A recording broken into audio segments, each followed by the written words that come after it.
So I'm going to talk about breeding and trying to breeding in the characteristics that you're looking for in your herd, whether you're a dairy goat person, whether you're a meat person, whether you're a packer or just pets or that sort of thing, and you're breeding animals actively. You want to be thinking about the quality of those animals in the different ways. So I really break it down into two categories. Physically, how are they built? Are they built properly? Does everything work right? Or does she have good hooves, and does she have a nice back line? Is her conformation right? Is she built right? Is her udder placement right? All those different things.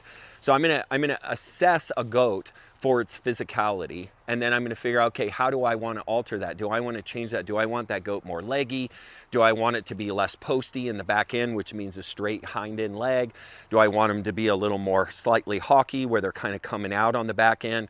So I'm always looking at each goat. So I'm going to look at the doe, I'm going to look at the buck, and then I usually have 3 to 4 bucks to choose from, and then I'm going to complement that doe physically with the optimal animal. And again, when I'm crossing in with a buck, I'm going to look at the history of the animals he's thrown in the past. So if I'm trying to improve udder or size or those sorts of things, I know that combination.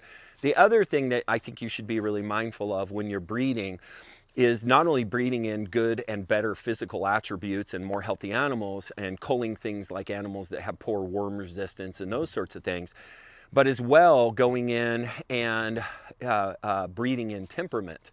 So if you have a doe who's aggressive and grumpy and aggressive with the other goats, you want to breed her with your gentlest buck, so that now you're not fighting that component of handleability and all the other things that can come up in situations like that. So please remember to try to breed in temperament too. So we're always looking for gentler animals that are more handleable, that are less aggressive to the other animals, and you can build your herd over time with that.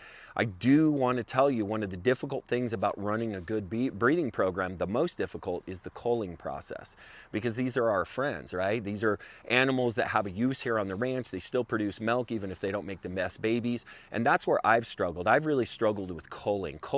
It's hard for me to take a goat that doesn't have the physical attributes I want to breed for, that's been here for 5 years, that I raised from a baby, and to still not utilize them. So what I usually do is I have those goats produce the goats that other people might like more as well. So rather than culling her, I have either found homes where they're pure milkers and they're going to incorporate that way, and they don't have the same goals as me. But culling is where I struggle.